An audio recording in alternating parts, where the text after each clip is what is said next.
Hi, how's everyone out there doing? This is Amy Hamilton, author of The Project Manager Life is a Project and The Consummate Communicator Character Traits of True Professionals. And today I am doing my marathon session on Inauguration Day in the United States. And I am super happy to have Chonta Haynes here today. I am actually putting her website down here in the banner scrolling so that everybody can check it out. And Shantae, I would love for you to share with our audience a little bit about what inspired you to start your writing. Well, my writing really comes from a passion of wanting to help people. But let me say, first and foremost, thank you so much, Amy, for having this. This is awesome. Thank you. I gotta put that one in because I might put it in at the end as well. But my whole passion is to help others. And I've been teaching now for, or have been teaching for over 15 years. I didn't start off teaching, but to see someone get the results that they need in life, to me, that's one of the main reasons for writing. I think people write because they want notoriety, they want to be known as an expert in their particular field. But more importantly, we want to impart some information to help somebody else do a better job to get from point A to point B and not we're that bridge that allows them to get to where they need to be in a quicker time than what we've gone through, or to overcome an obstacle, something of that sort. So that was my reason to get in. No, I think that's wonderful. And the nice thing about this is it's an international virtual book festival. We've had speakers so far from India, from South Africa, from New Zealand, from the UK, all over the United States. Where are you at right now, Shantae? I'm in Florida. A So little sunny chilly Florida for us. today? It's not that sunny. I wish it was. I had to put some light on, but it's definitely warmer than every other place. And I heard you had somebody from Alaska on and all of that. So I'm excited to be a part of the whole group. From top to bottom, we're taking care of everybody today. Yeah, it's really great, and, one of the things is from different genres, people that write their books to help you to escape from where you're at, which is an important thing and then sometimes the books are there to help you, the books are to share a story, but the most important thing is that the book is from the heart. And can Yes. you share with our audience a little bit about what they could get out of reading your book? Well, my latest book, which is Destined to Prosper, and it is available as a free ebook download today. I made sure I did that for you guys. What you're going to get is something that's brand new, something that you've never seen. And usually you don't see women in that money management area. And I come from a little different background as well. Is not only was I an engineer to start off with, but I also have a theological degree. So I do biblical money management. So I add a twist to it. But this particular book was something I had the opportunity to develop. And that's looking at how you deal with money and then what you can do being authentically you to remove that struggle, to take the anxiety out, to come out of the shame, to remove, all of those helpless feelings that you have that I don't know what's going on. If you recognize in America, we typically have not been doing the financial literacy, the financial education of people. Principles are important, but you also need to know the systems of money management to make the good financial decisions. In 2020, it was magnified. Those who were living paycheck to paycheck, all of a sudden it's like, well, what do I do now? I was banking on that job. Or those who really want to go into entrepreneurship and they think, okay, I don't want to trade money for minutes any longer. What do I need to do? But if my finances aren't in order, I'm at a disadvantage. I'm at a deficit. And we really need to get our finances together. So that's my big passion right now, is to make sure that I help as many people as possible get their finances in order so that they can live an enjoyable life and they can move forward and do things for others as well. Shantae, I just want to say really, really powerful things that you just shared, and so many threads I just want to pull, and I'm not even sure which direction to go at this point. But you talked about people living paycheck to paycheck, but I think Mhm. beyond that, it also really impacted people who had businesses dependent Mhm. on certain sectors of the economy, because maybe you had a restaurant that was doing extraordinarily well, but when Mhm. all the restaurants got shut down, I know so many people who are public speakers, and when that got pulled, they no longer had these, big money speaking engagements. So, even if you thought your life was financially well planned, the rug can get pulled out from you. And recently I was speaking about, risk management and how many people Mhm. predicted a global pandemic, for 2020, you should have won the lottery for that one. So what's your advice to people for planning for something this big, this catastrophic? Do you think that you could elaborate on that a little bit, like how people can help to prepare for things like this? Well, one of the things that I do with my customers is I make sure that you have a safety net, if you would. And like I said, 2020 magnified the problem. It just let you know that you were not safe. You did not do the things that you needed to have up front. It used to be that you would tell people to have 3 to 6 months worth of gross income stashed away in the bank, have an emergency fund, all of that. I started over 2 years ago saying no, 6 to 9 months, because the economy started changing. That if you lost your job, it was taking about 9 months in order to have that. Well, in the midst of the pandemic, I recognized that some people were in such dire straits. And what I say to them is, you've got to do the 4 R's. You've got to reevaluate what you have been spending. If it is no longer serving you, you need to cut it out. And you have to work within a budget. Most people didn't have budgets. So you go back to the basics. If you look at the statistics, over 70% of Americans die in poverty. That is sad. And it does not make any sense that we should be doing that. And because of that, it's because we don't have the financial education that we should have. We don't have the plans in place. In the pandemic, I would tell them to reevaluate what they have. I would also tell them to renegotiate. If there is a lease or something that you have out there, people were making deals. Don't wait till the last minute. Don't wait till everything is like blowing up in your face to say, hey, I need some help. I need to go reevaluate this. Hey, interest rates are going down. Can I refinance? And so that was one of the things that I would tell them too. Refinance, renegotiate, reevaluate, and then refocus. What is the important thing? If you're looking at the restaurants, yes, a lot of them like collapsed. A restaurant business typically is not the number one business that's going to stay in business anyway. There's a lot of turnover because you've got consumable items that if you don't manage it well, that project management that you're talking about, if you don't manage it well, the food is going to spoil, you're going to lose money. But those who really made it looked at what their business was about, and not like, I'm still sending it through the same vehicle. They started doing takeout. All right. They started packaging some of their things that they could sell off the shelf. Hey, put it in the refrigerator. I'll make meals for you for the entire week. You have to start thinking out of the box. Am I serving my customers so that they will have a good, healthy meal, or am I just running a restaurant? Now, one of the things about my book that is really different than most money management, not only does it have the biblical financial personalities in it, but I also deal with the Christian entrepreneur as well as the couple side. Because once you know your financial personality, it overshoots into your business and how you deal with your business, as well as how you deal with your family life. So, I mean, I put a lot in the book. I love doing that. I don't try to put a pamphlet out there like, some people will say, hey, I'm an author and I've got a pamphlet that's available for you. But I mean, it's 206 pages. It's not something you're going to read overnight. But what it does is it gives you the opportunity to recognize how you deal with money and what strategic things you can do in order to maximize what you have a little bit differently. That's a different take on it. So I'm excited about that. Now, I am too, and what I really think is great is that you bring up this point that we don't teach financial management to people, and people Mhm. just don't know how to budget.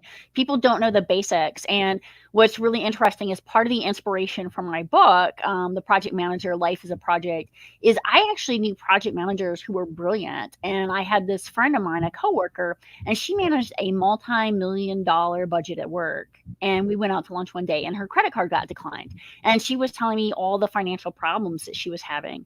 And it was shocking to me that, she could manage this at work, but her home life was a train wreck.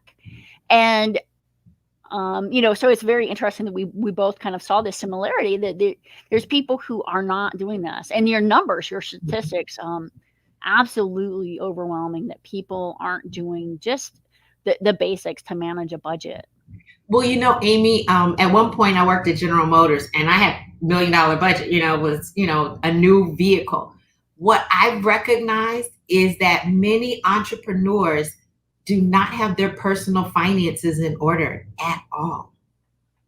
And so when you go into the business side and something catastrophic, like, it doesn't even have to be catastrophic like the coronavirus, you end up failing and your business goes under because you did not have the basic money management skills. Budgeting is a basic skill, but I don't want anybody to feel bad about, hey, I don't know how to budget. If it wasn't taught to you, you can't expect to just pull it out of thin air. And so that's why there are those of us who are willing to come alongside and to teach and to help you grow in that, because it starts with your mindset. Do you have a scarcity mindset or do you have an abundance mindset? Then it goes on to, what are your goals? And a goal without a plan is just a wish. You're not going to get there. But then outside of that, then you get to the budgeting so that you know where you're going to put your funds and what are some of the key things that you're missing out on, the systems of the world that are sabotaging you, those things that are disrupting your budget, even if you already have it in place, those things that have to be tweaked before you can start investing. And if you don't get to the investment phase, you're always going to be living paycheck to paycheck to say, I've just got to make it. And you wonder why there's so many people that when they die, it's like their family is scrounging to go, how can I bury them? I still owe taxes. I still owe all of this. And there's a way. And I don't want anybody to feel the shame, because typically when we talk money, there's a big shame element involved. I don't want anybody to know that, I'm having this problem. And I need to be able to trust somebody, number one, that they've got my best interest at heart. And one of the things with Heart to Heart Truth Ministries is I say, true learning is not head to head, it's heart to heart. I don't want to know how much you know until I know how much you care. And so that's what I pour into my books, and I pour into my coaching and all the online classes. Anything that I do is I want to help you. And if you're not going to get value out of it, I'm really wasting my time. And why put something together just to garner money? It's not about the money. It's about helping individuals get to a place in life where they can enjoy the life and their children can also enjoy. And I know I'm probably taking up a lot of time, but we just had Martin Luther King's birthday that we celebrated on Monday. The Bible says that you're supposed to leave an inheritance for your children's children. Yes, that's financially, but there's also a thing that we can do, that influence and that impact that we can make on other people's lives to help them going forward. And somebody will come back and remember. I mean, he's been gone for years now. And what are we doing? We're putting his quotes out there. Hey, this is important. Love, don't hate. All of that is so important that we can all do. And I think many of the authors that are coming on do the same thing. And I love your book when you talk. I watch your TED Talk, by the way. And and I'm loving it because, when you look at life as a project, you say, yes, I have a beginning. I have a middle section. There's something I'm supposed to accomplish. There's a purpose to my life. And there is going to be an end. What legacy are you leaving? And so I think that's what's really, really important. So I You appreciate bring so many just really, really great points in there. And I can't believe, like, we're halfway through the segment. I mean, this day just flies by. People go, how do you do it? And you're like, it just happens. Like, I just mostly encourage people to share, and the energy that you get just just helps you to keep thriving. I love the energy of the author community. For those of you out there watching today, January 20th, my book is available free. Both my books, The Project Manager that you just talked about, Life as a Project, and then The Consummate Communicator. The Consummate Communicator is really the character traits of true professionals. How do you interact with people? And the most important word in there that really touches back to Martin Luther King is civility. And so often we lash out, we're angry. And if we just go back to that place of civility, go back to that place of intent, go back to saying, no matter what you said, even if it hurt my feelings, did you mean to? Did that come out wrong? Did I interpret it wrong? I have a different set of life experiences. You have a different set of life experiences. Yeah.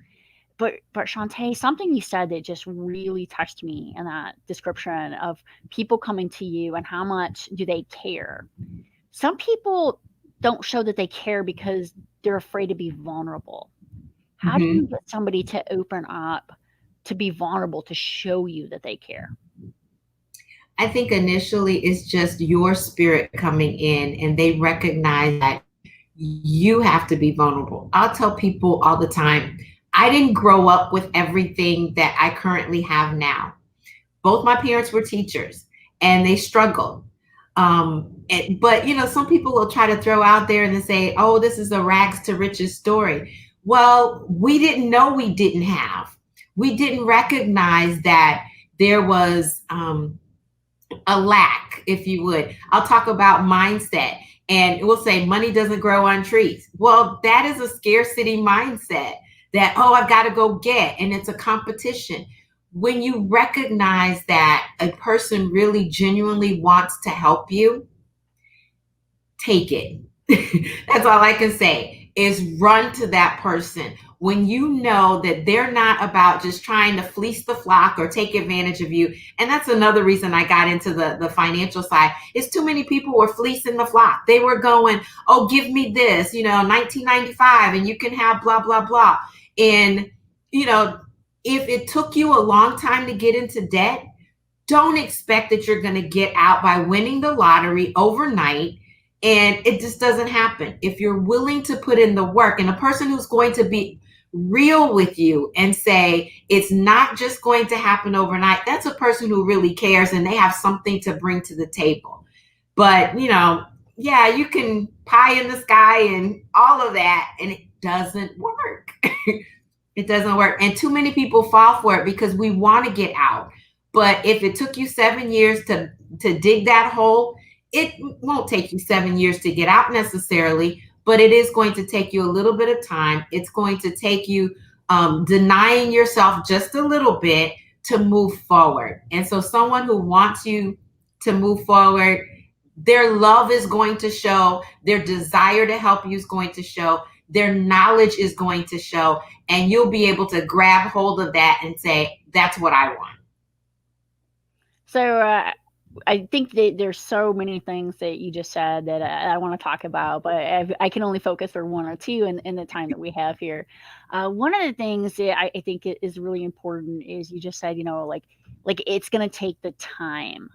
And I know that a lot of times when I talk to authors and they're aspiring authors, they somehow think that they're going to write a book and get rich, right? And we all know as authors, that's why we're on this show, right? Yeah. Yeah. But doesn't happen. You have to spend your time where the value is. What's your advice to people when it comes to that? Where should they be spending their time, and then where should they be spending their money? Because they're both interrelated. As being an author, right? That's a difficult question. I look at being an author like baking a pizza. You know, here's the problem that I had when I first got into it is I would bake the pizza. I put everything in it. You know, you want the crust to rise, you have the cheese right, you got the pepperoni and all on it. But the system is set up that because you have this intellectual property, you're only going to get the pepperonis.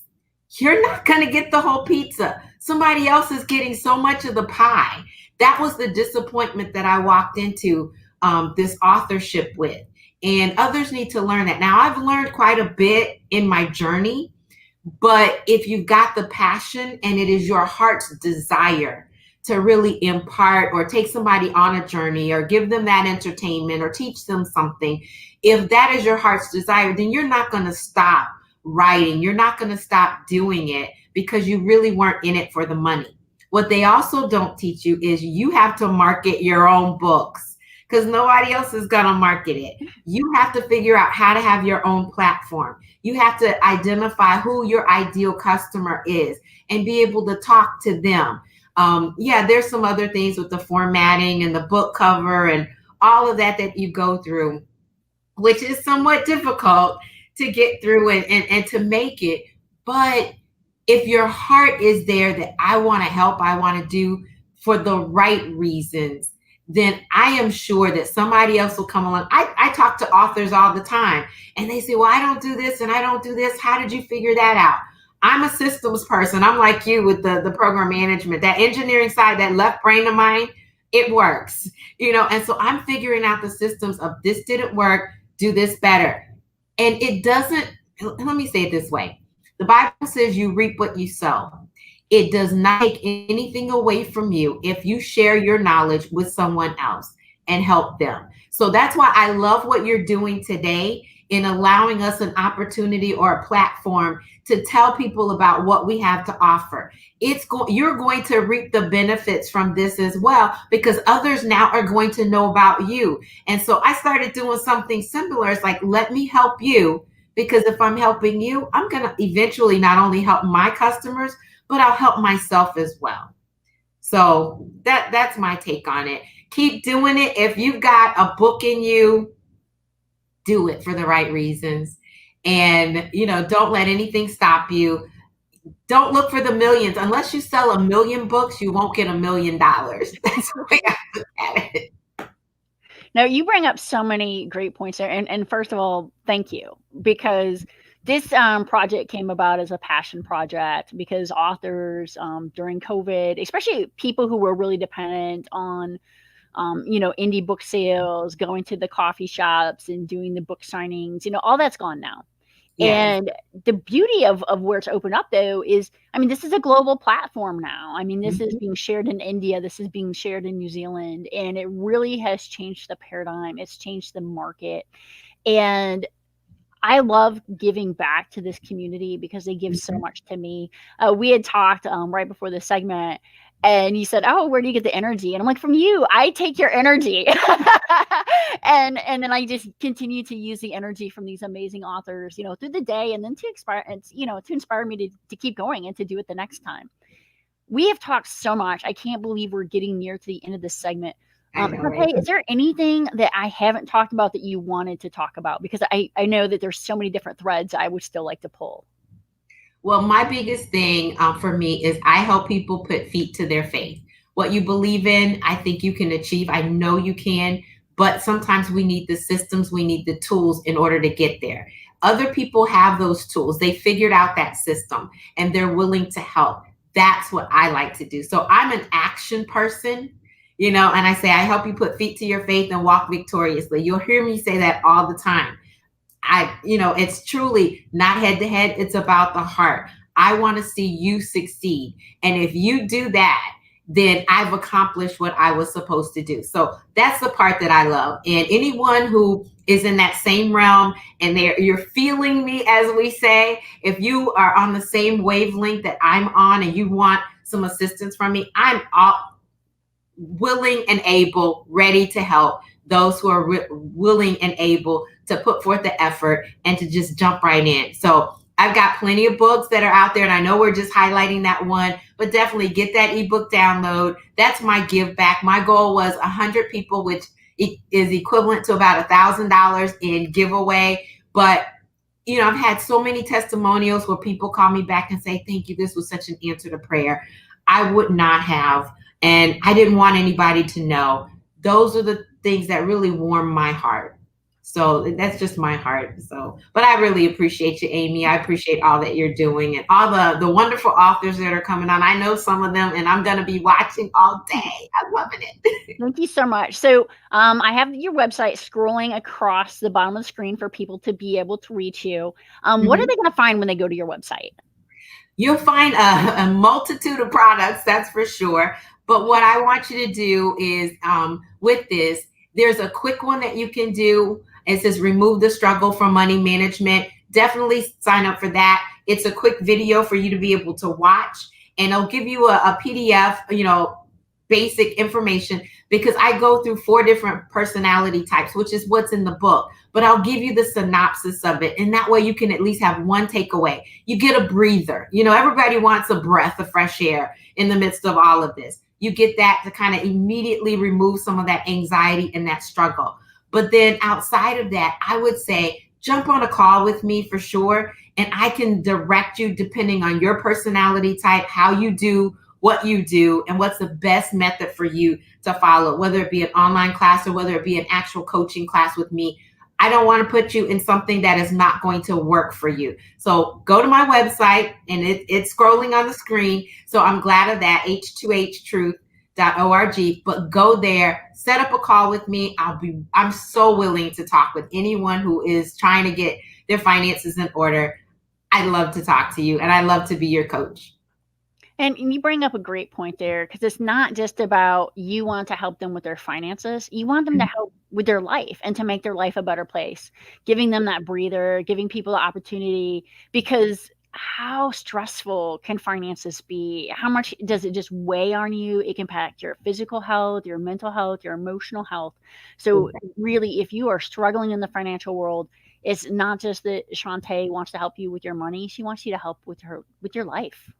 Right, because it's a ripple effect. Because if you get yours together, then your kids get theirs together. And my goal is that you don't ever have to come back to me. You get it right, and you help somebody else. And I had plenty that have done just that. They bought several books for others, like, hey, just take this, go, so that you can work through it. So I give it to you in bite-sized pieces, or I give you a big chunk. It depends on what you need. Thank you so much for your time. I really wish we had more, but I'm going to have the next author. Thank you so much. Thank you so much, Amy. And good luck. I know this is all going to be wonderful. It's awesome. Thank you.